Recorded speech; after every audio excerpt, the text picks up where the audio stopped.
عليكم الإخوان الفلاحة. اليوم إن شاء الله غادي نحاولوا نتكلموا على موضوع اللي يتعلق بارتفاع درجة الحرارة والتأثير ديال هذا الارتفاع على النمو ديال النبات. الفلاحة يعني كيلاحظوا بزاف في الحقول ديالهم، سواء على مستوى ديال الأشجار ولا على المستوى ديال الخضروات، يعني واحد التغير على مستوى ديال الأوراق. كيلقى بأن الورقة يعني في حالات يعني كتكماش، اللون ديالها كيتبدل. يعني الزراعة مزيرة ولا الفلاحة ديالو كتكون شوية مزيرة رغم أنه يعطي الماء. هنا التفسير إن شاء الله غادي نحاولوا نفسروا لكم السبب ديال هذا المشكل هذا، واللي راجع للارتفاع ديال درجة الحرارة، وكنسميوه الإجهاد الحراري. الإجهاد الحراري ماشي مرض وماشي واحد الحشرة ولا مرض فطري، ولكن واحد الحالة كيعيشها النبات في الحالات اللي كانت درجة الحرارة يعني كتفوت الحدود اللي يقدر يتحملها. ومن هنا كيبدا النبات كيغير الطريقة ديال الخدمة ديالو باش كيحاول يبقى حي. اول حاجه اللي خصنا نعرفوها ان النبات كيتعامل مع الحراره بواحد الطريقه ذكيه. ملي كتطلع درجه الحراره بزاف كيبدا كيسد دوك كنسميوهم الثغور، ولا بالفرنسيه لي ستومات، ولا دوك الفتحات اللي ما غاديش تبان لكم بالعين المجرده، ولكن الورقه ديال الزراعه كتكون ديال النبات كتكون فيها واحد الثغور. هادو عندهم واحد جوج وظائف، اللي هما الوظيفة الأولى أنها كتدخل ثاني أكسيد الكربون اللي كيحتاجو النبات باش أنه يصنع الغذاء ديالو، والثانية أنها كتخرج لنا داك بخار الماء.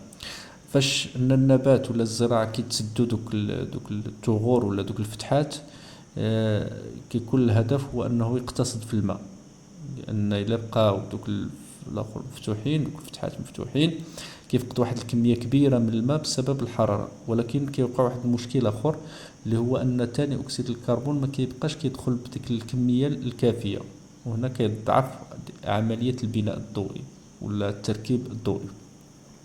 وكيف ما معروف البناء الضوئي ولا التركيب الضوئي، هذه العملية هذه هي المصنع الحقيقي ديال النبات، هي العملية اللي كيحول فيها النبات الضوء ديال الشمس والماء وثاني أكسيد الكربون إلى سكريات، يعني الطاقة بالنسبة للنبات.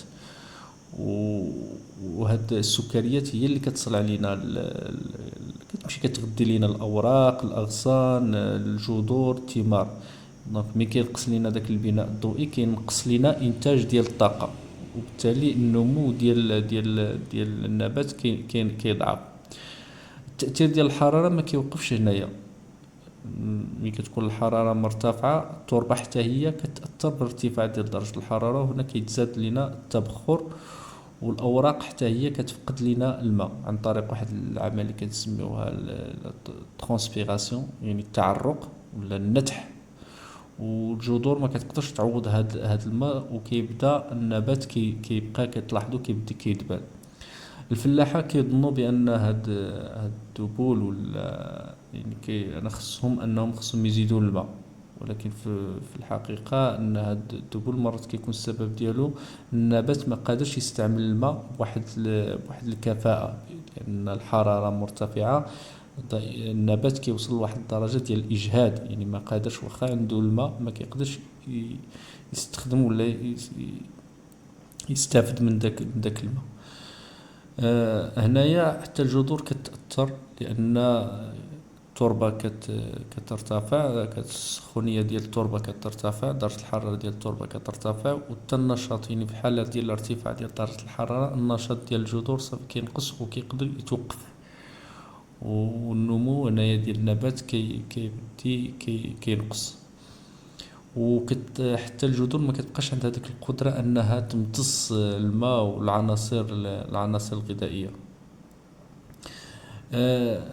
كاين مسألة أخرى هنا، الفلاحة كيديروا واحد الخطأ، هو أنهم يعني في هذه الوقيته ديال الحرارة كيعطيو أسمدة، خصوصا الأسمدة الأزوتية. هنايا كنصحو الفلاحة أنهم في هذه المرحلة ديال ارتفاع درجة الحرارة أنهم ما يعطوش أسمدة، خصوصا الأسمدة الأزوتية، لأنها كتزيد، لأن النبات ديجا مجهد، وكتزيد نتا، لأن باش أنه يمتص لك دوك العناصر المعدنية راه خصو واحد الطاقة، هو ديجا ديك الطاقة ما عندوش.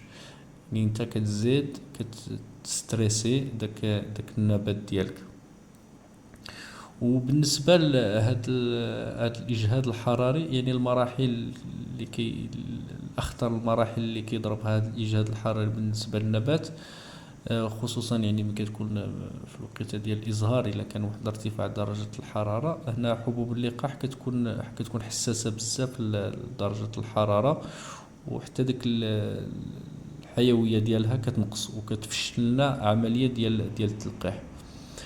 وكتلاحظوا يعني في بعض المرات كتلقى يعني الشجرة عامرة بالنوارة كتكون مزيانة، ولكن في النهاية الإنتاج كيكون قليل، والسبب هو أن داك الوقيته النوارة كان فيه واحد الارتفاع ديال درجة الحرارة.